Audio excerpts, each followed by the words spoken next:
That black girl sat at the attorney's table, probably just an intern who wandered into the wrong room. No laptop, no heels, no leather bag, no shiny nameplate. Just a 19-year-old in a thrifted blazer, holding a paper binder. And in the eyes of the courtroom, nothing about her deserved respect, except maybe her skin tone and the fact she didn't shrink. But what they didn't know was that the girl they dismissed was the court-appointed defense attorney, the one who would make a seasoned police officer choke on his own testimony. No shouting, no drama, just evidence, and the kind of truth that doesn't flinch. Which state are you watching from? Could this happen where you live? If you believe justice doesn't come with an age or a color, hit like, subscribe, and follow us. These stories drop daily. Now, let's follow the girl they underestimated and the courtroom she brought to its knees. Monday morning at the Mason Springs District Court was stiff and lifeless, like the antique clock hanging behind the judge's bench, ticking away as if the entire courtroom had forgotten there was a world beyond its walls. 8:57 a.m. The heavy wooden door creaked open, and Amira Langston walked in. No one looked up. No one needed to. In their eyes, she was just an intern, young, black, and not dressed by any professional standard of the legal world. She wore black Converse sneakers, a pair of dark gray slacks she'd found through a second-hand app, and a faded navy blazer with the sleeves rolled up to her elbows. No makeup, no heels, no leather briefcase. Just a 19-year-old girl with neat braids tied low at her neck, and a gaze that didn't ask anyone's permission to exist. Marshall Keene, the court clerk, shot her a wary glance. He was the kind of man who had sat through thousands of trials, but he'd never seen a defense attorney show up carrying a fat binder instead of a laptop. When Amira made her way to the defense table, his brow furrowed. "That table's for counsel," he said bluntly. "Yes," Amira replied softly. "I know." No one laughed. There was no need. Doubt was already thick in the air. As if her mere presence were a joke no one dared laugh at, afraid it might come off impolite. Across the room, Brent Talcott, a veteran officer with 23 years on the force, sat with one leg crossed over the other at the witness stand. His eyes narrowed with smug amusement as she entered. "In turn," he muttered to the bailiff beside him. "Must be one of those mock trial kids." Light snickers floated through the courtroom like a draft, from the gallery to the prosecutor's bench. People seemed to find this funny, but Amira didn't laugh. She didn't need to. She opened her binder, flipped directly to the tab marked Talcott, primary cross, and carefully pulled out a single sheet of notes. She had prepared for this moment not just in the hours spent studying case law, but in every conversation where she'd been underestimated for her age, her skin, or her unapologetic way of entering rooms without asking. On the bench, Judge Harold Sutter, aged, his beard the color of morning frost in Georgia, sat upright as he watched the quiet girl settle in at the counsel's table. Not suspicious, exactly, but clearly puzzled. "Court is now in session," Marshall Keene announced. Amira stood, no trembling, no posturing, just in step. "Your Honor," she said, her voice not loud but firm, "the defense is ready to cross-examine the witness." The air shifted just a little, as if the entire room was holding its breath, waiting to see whether she would fall apart within the first 3 sentences or turn the room on its head with nothing but frightening calm. Brent Talcott snorted, resting his arm on the witness stand like he was sitting through a boring interrogation.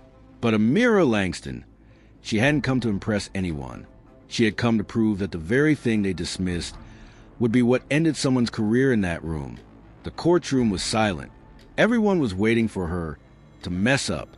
One misstep, one wrong legal term, one confused frown from the kid who wandered into a grown-up game. But instead, Amira Langston stepped forward with an eerie calm. She held a thick file in her hands, walking steadily toward the witness stand, her eyes locked on Brent Talcott, who still wore that half-smirk. The kind middle-aged men give when a child knocks over a glass of water. "Officer," Amira began, her voice steady and precise, not loud but unmistakably clear, "on March 14th at approximately 7:20 p.m., were you present at the intersection of Sycamore Avenue and 17th Street?" Talcott blinked. I was there. Yes, I was on duty. Doing what exactly? Patrolling. That area is in my jurisdiction. She gave a small nod.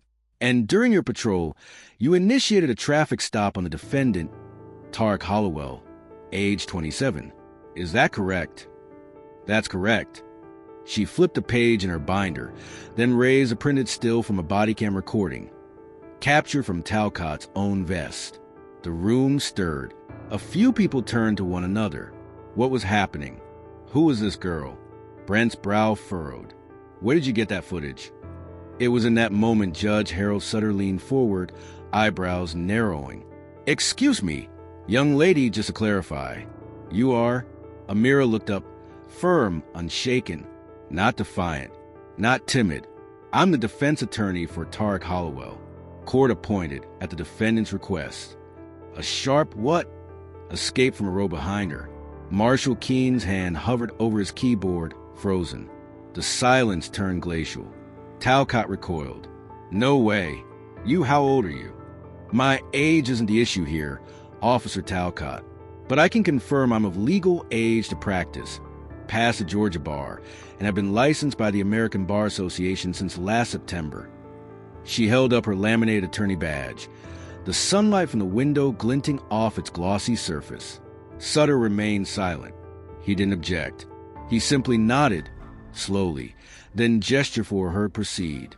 Talcott, visibly thrown off, folded his arms, but the arrogance in his voice had faded. You may proceed, Ms. Langston, the judge said, and the courtroom began to shift. Those who had dismissed her were now watching more closely, the way she phrased her questions, the way she reconstructed the scene, the way she exposed subtle contradictions in Talcott's testimony. No one said it aloud, but everyone could feel it. This wasn't a mock trial.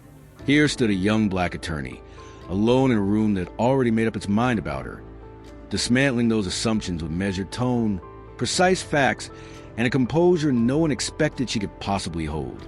And in that moment, it wasn't Amira who needed the court to acknowledge who she was. It was the court, from the judge to the clerk to the witness stand, that was starting to ask itself, how did we get her so wrong? The courtroom was strangely quiet. No more soft chuckles. No more exchanged glances of amused agreement between those who had once scoffed at the girl. Amira Langston was no longer surprised. She had become a silent threat, wrapped in calm and chilling patience. She turned another page in her file, her eyes locked on Brent Talcott's now unsteady gaze. You stated that the defendant displayed aggression the moment you approached his vehicle. Is that correct? Amira asked, her voice as steady as if she were reading a department memo. Talcott nodded. That's correct.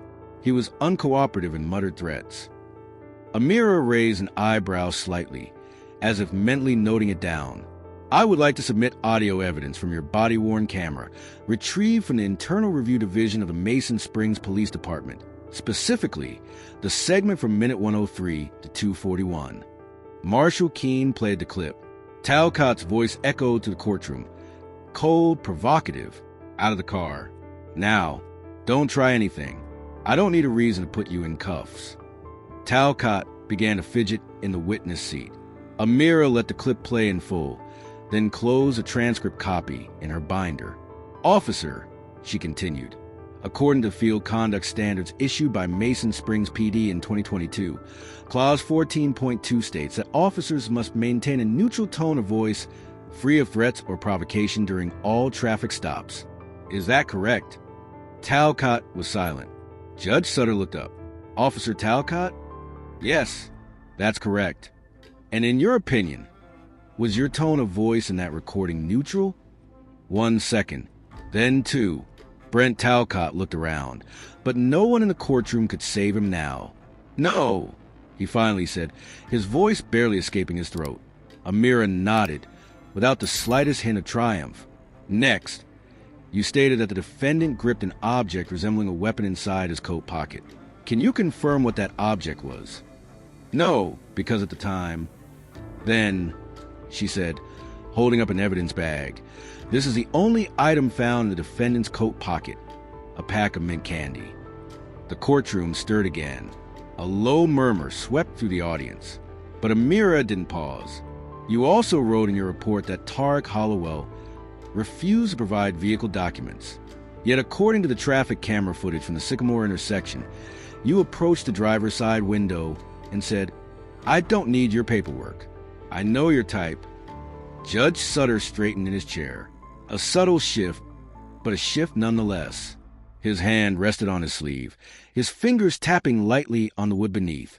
Amira wasn't using emotion. She was using precision.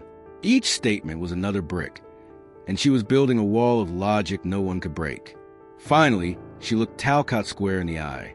"Can you state, under oath, that every part of your testimony has been completely accurate and free of bias?"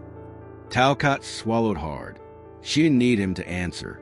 The room had already heard enough. Amira Langston turned slowly back toward the evidence table, while Brent Talcott reached for a handkerchief to dab the sweat from his forehead. She didn't need to raise her voice. She had something more powerful than argument, recorded truth, pulled straight from the witness's own gear. "Your Honor," she said, her tone steady and even, like someone recounting facts, not debating them. "I request to present another video segment, also from Officer Talcott's body cam, dated February 12th at the Harper Street intersection, regarding his stop of Mr. Andre Haskins." Judge Sutter gave a nod. The screen lit up, and the entire courtroom fell silent. On the video, Talcott's voice rang out once again, the same hostile tone. "Stay right there. You driving this? Whose car is it, black boy?" The words tore through the room like a blade. No one even breathed. Amira pressed pause. "This wasn't the first time," she said, "and it won't be the only one." She walked to the bench and placed 3 internal reports before the judge. Documents once stamped, resolved internally, now reopened, exposed to the light of justice. In 3 separate incidents, Officer Talcott used nearly identical phrasing. I want to emphasize, none of those cases resulted in lawful prosecution. 2 individuals were issued warnings. One was detained and later released due to lack of evidence. The jurors exchanged glances. The winds of doubt were shifting. At that moment, Amira paused briefly, then reached into her blazer pocket and pulled out a small silver USB drive. The label read, "Private MPD Training Archives." This was new. "Your Honor, this is a clip from an internal training video at the Mason Springs Police Department, filmed last year. In it, Officer Talcott is seen leading a session on field behavior control." The screen changed scenes. Talcott's voice echoed from the training room. "You've got to assert dominance from the jump. If they don't listen, turn up the pressure. Black or white. Don't let them think they have a choice." Several jurors visibly cringed. A middle-aged man covered his mouth and shook his head. An elderly woman clutched the armrest beside her, eyes filled with a sense of betrayal. Amira turned calmly back to court. "Your Honor, I'm not the one accusing him. His own words, his own actions have done that for me." In the back of the courtroom, a reporter from the Mason Springs Chronicle quietly folded his notebook, eyes fixed on Amira. He knew he had just witnessed a turning point. Amira bowed her head, then spoke. "Sometimes you don't have to look far for evidence, because the very people in power often leave the clearest trail." Brent Talcott sat still. His forehead glistened with sweat, and for the first time in the trial, he couldn't look anyone in the eye. The courtroom fell into a weighted silence, pierced only by the remnants of recordings and training footage, pulled not from speculation, but from Mason Springs PD's own internal system. Judge Harold Sutter narrowed his eyes. She hadn't ruled yet, but her pen had stopped moving. Amira Langston stepped forward again, this time carrying a thick binder. Its edges yellowed with time, but the signature and seal on the front page were unmistakable. She set it on the bench and tapped the first page gently. "Your Honor, this is Regulation 7.2.4 on the standards for vehicle stops and personal searches in the state of Georgia. It was issued by Mason Springs Police Department and has been in effect since January 1st of last year. It states, all vehicle stops must be based on a specific, legally identifiable violation and must not originate from subjective feelings or personal bias." She paused, eyes settling on Brent Talcott, who was now leaning in to whisper with his defense attorney. Unaware of what was coming next, Amira opened a transcript of Talcott's initial testimony. When asked for his reason for the stop, Officer Talcott responded, "The car didn't feel like it matched the driver." The statement came with no citation of any traffic violation. No faded plates, no broken taillights, no speeding offense.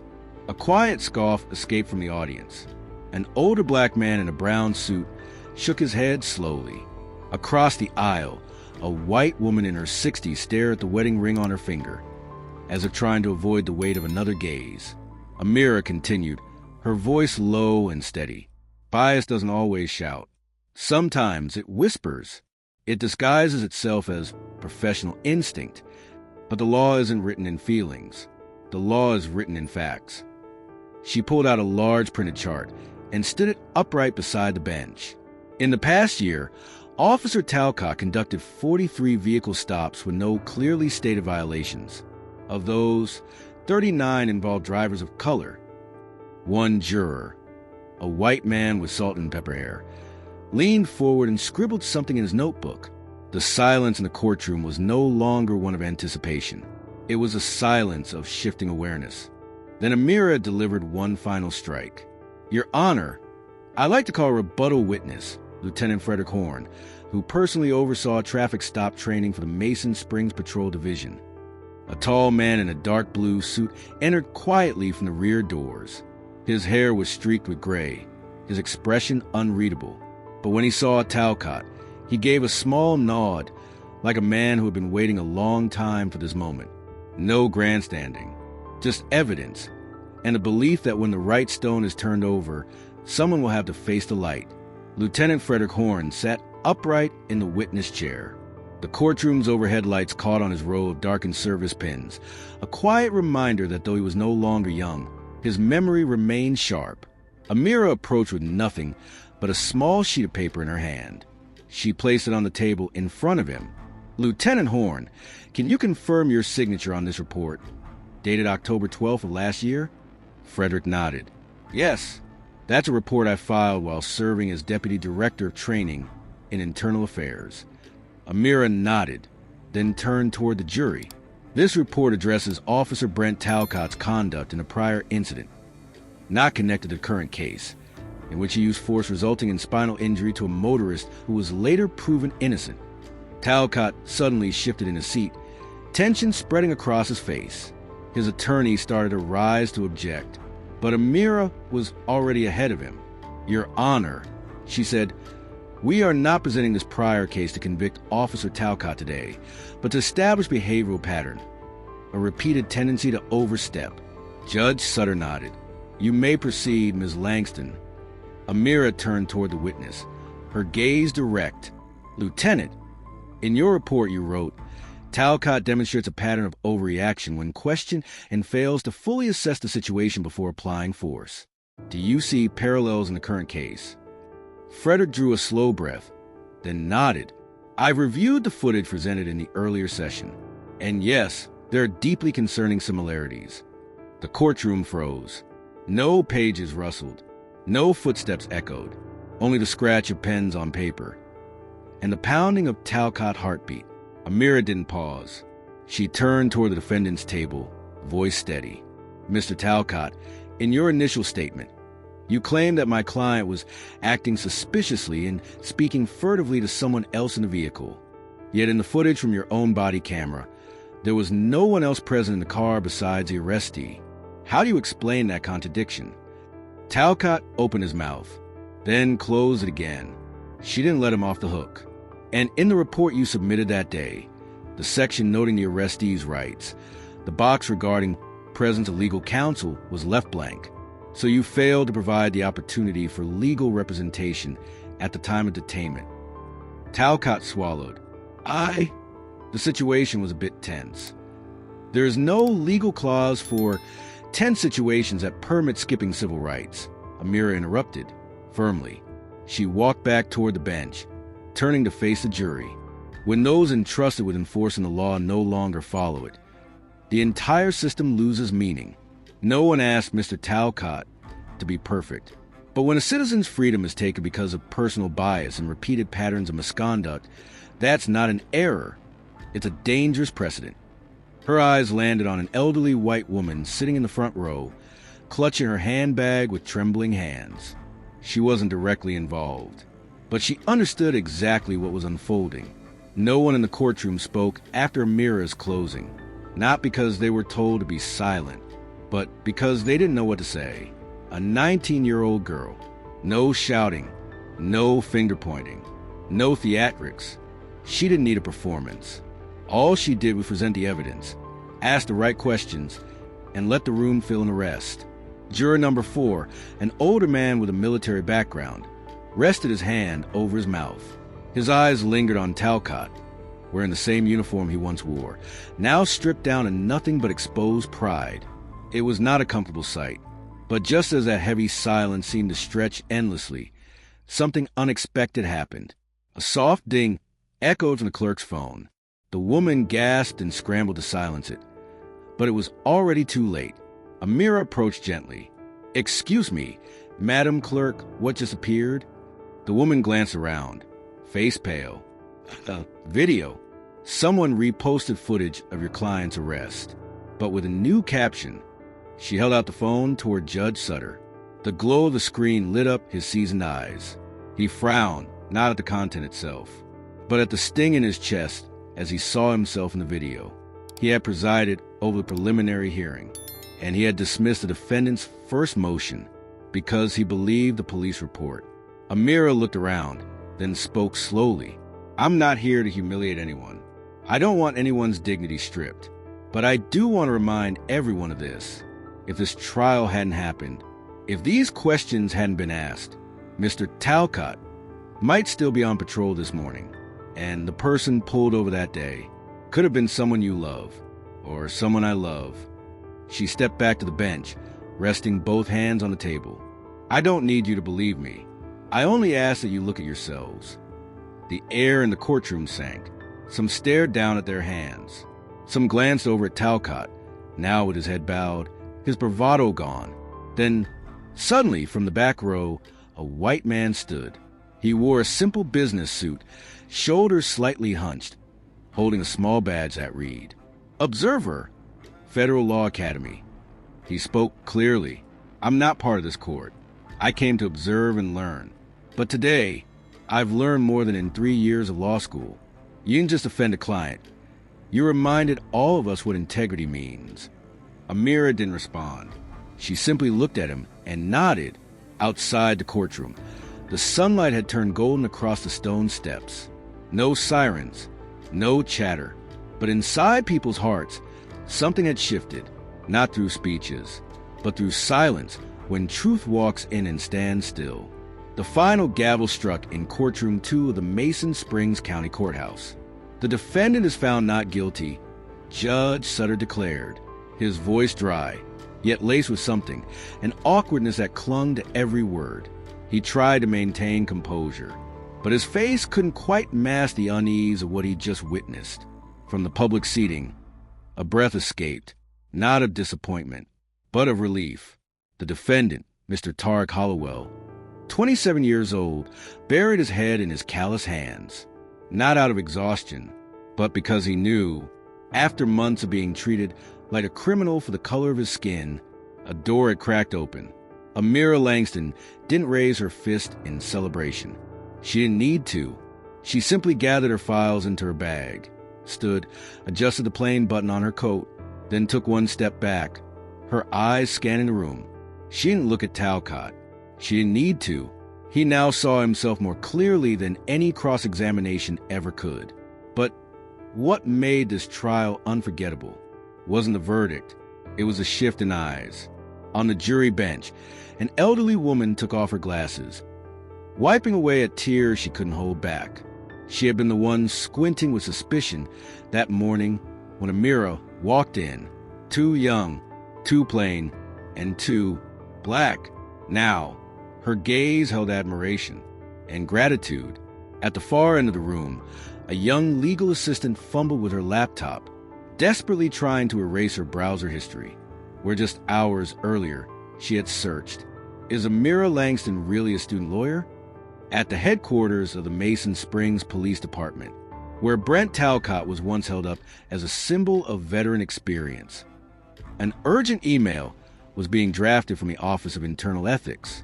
It called for a full audit of all arrests made over the last 10 years. No one had forced them to do it, but one undeniable truth had begun to shake the very foundation of their belief system. At 4:03 p.m., Amira Langston stepped out courthouse. The southern autumn air was still. Leaves drifted down onto the sidewalk like silent applause for the truth. A middle-aged man in a wrinkled shirt approached. His name badge read, Assistant District Attorney. He extended his hand and said quietly, Langston, I didn't know who you were before this trial, but I won't ever forget you now. Amira shook his hand, firm, but gentle. She didn't need a spotlight. She didn't need a title. All she needed was for people, each one of them, to look inward. And today they did. That evening, an 8.5-minute video clip from Courtroom 2 began spreading across social media. No special effects, no music, just a young woman in a light gray blazer, standing calmly in a courtroom full of doubtful eyes, slowly, patiently, dismantling a lie with truth and reason. She didn't scream. She didn't accuse. She didn't need a loud mic. But I've never seen a white cop bow his head like that. A comment with over 20,000 likes in just hours. At a local high school in Mason Springs, a civics teacher played the clip first thing in the morning. 17 kids of all backgrounds sat completely still. One student raised a hand and asked, "Where did you go to school?" The teacher smiled. Not just law school. She learned from things no book ever taught. At the Mason Springs Community Library, a group of parents hosted a watch party of the trial, not to discuss the law, but to teach their children that silence, when used right, can be power. Meanwhile, at the county public defender's office, the desk where Amira had once set her overstuffed case file was now flooded with emails, invitations to speak, legal advisory requests, thank you notes from strangers. But Amira didn't grant interviews. She didn't update her social media. She didn't appear on the evening news. Instead, the next day, she quietly returned to a different courtroom, just as before, carrying a new case file in the same chipped coffee mug. Because to her, the real victory wasn't in shares, likes, or media buzz. It was in that truth, spoken clearly, even from the mouth of a 19-year-old girl, could tip the scales. And in that quiet, unshakable way, she was helping change America. 3 weeks after the trial in Mason Springs, the name Amira Langston still echoed across morning broadcasts, hailed as a new face of justice for the next generation. But she herself had vanished from the spotlight, turning down every media request. Instead, on a damp Monday afternoon, at the Mason Springs Youth Center, Amira stood in a small classroom with just 8 students. On the table sat a stack of worn legal documents, a few state law handbooks, and a whiteboard that read, "Know the law to change the law." There were no cameras, no speeches, just the gentle voice of a 19-year-old girl. No one is born with more rights than someone else. They just start to think that way when you don't know yours. A boy raised his hand and asked, "How did you win?" Amira simply smiled and wrote one sentence on the board. Don't try to prove them wrong. Prove yourself right. To her, victory didn't mean making the other side bow. It meant teaching the next generation how to stand tall without anger. The lesson ended at 5:17 p.m. Outside, a light rain had begun to fall. Amira packed up her papers, waved at each child, then slipped out the back door where her old car was waiting. No one took pictures. No one asked for an autograph. But in the quiet eyes of those children, something had shifted. That night, one parent posted a photo of the whiteboard online with the caption, "Today, my son didn't ask if I believed in justice. He asked how to become a lawyer." No press conference, no magazine cover. Amira Langston had planted a seed, and sometimes a single seed is strong enough to break through concrete.